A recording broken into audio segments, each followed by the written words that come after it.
The Galactic Academy's Xenobiology Theater fell silent as Professor Kethril activated the holographic display. 300 beings from across the galaxy, scales gleaming, tentacles writhing, crystalline forms refracting light, focused their various sensory organs on the rotating human anatomy model. Today we examine perhaps the most peculiar species to achieve interstellar travel, Professor Kethril announced, her 6 arms gesturing gracefully at the display. Homo sapiens, the humans of Sol 3. In the back row, Marcus Chen shifted uncomfortably in his specially designed seat. As the only human at the academy, he'd grown accustomed to being the subject of curious stares. But formal lectures about his species' supposed weaknesses were still awkward. Observe their skeletal structure, Kethril continued, zooming in on the hologram's bones.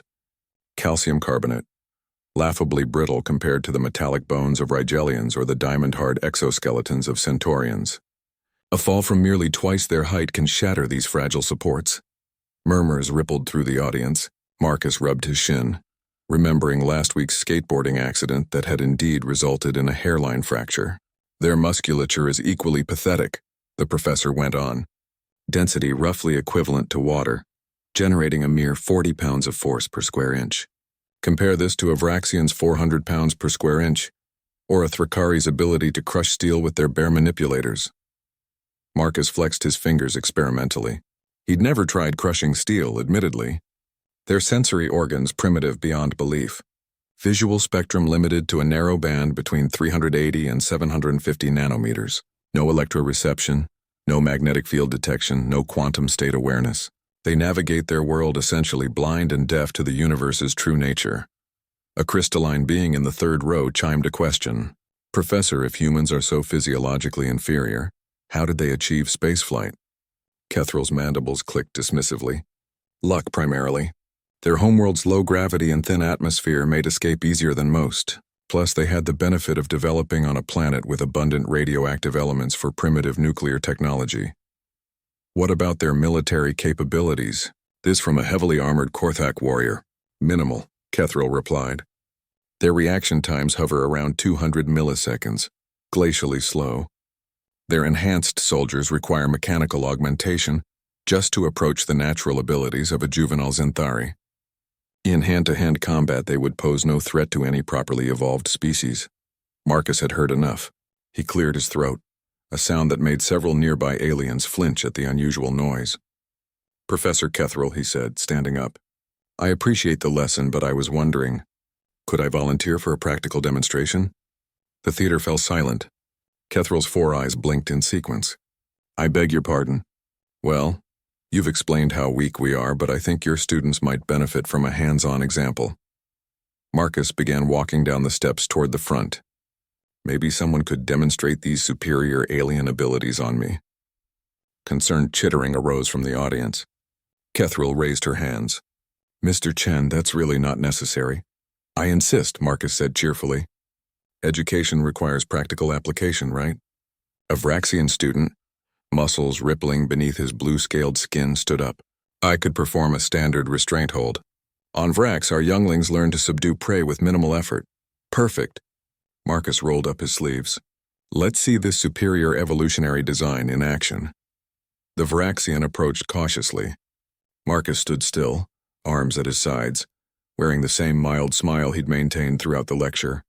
The alien's powerful arms wrapped around Marcus's torso in what should have been an immediately incapacitating hold. Marcus waited a moment, then looked around at the watching crowd. Is something supposed to be happening? The Vraxian grunted and applied more pressure. His muscles strained. His breathing became labored. After 30 seconds, he stepped back, gasping.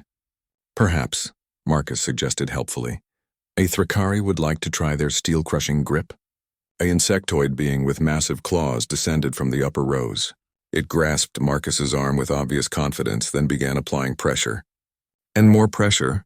Its compound eyes widened as Marcus continued to stand there, expression unchanged. That was meant to hurt? Marcus asked curiously. The Thrakari released him and backed away, mandibles clicking nervously. Fascinating, Marcus mused, examining his unmarked arm. Professor Kethril, I think there might be some gaps in your research. The professor's skin had shifted to a pale green color. I don't understand. According to all our data, your data assumes our baseline is our average, Marcus interrupted gently. But humans are adaptive. We don't just survive in our environment. We get stronger because of it. Every challenge makes us more resilient. He looked around the theater. You see weakness where you should see potential.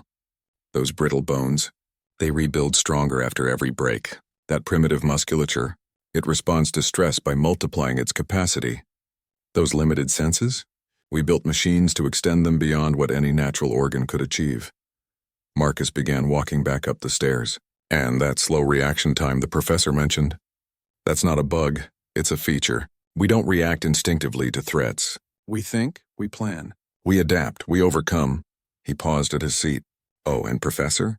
You mentioned our military capabilities. His smile took on a different quality. We're the only species that looked at the concept of extinction-level events and decided they sounded like fun weekend projects. We split atoms for entertainment and turned nuclear fire into a power source. The theater remained absolutely silent. We didn't get strong because our world was easy, Marcus concluded, settling back into his chair. We got strong because our world tried to kill us every single day for 4 billion years. And we said no thank you and kept going anyway. Professor Kethril stared at the human for a long moment, then quietly deleted her lesson plan. Tomorrow she decided they would be studying human history instead. Because clearly she had been teaching the wrong subject entirely.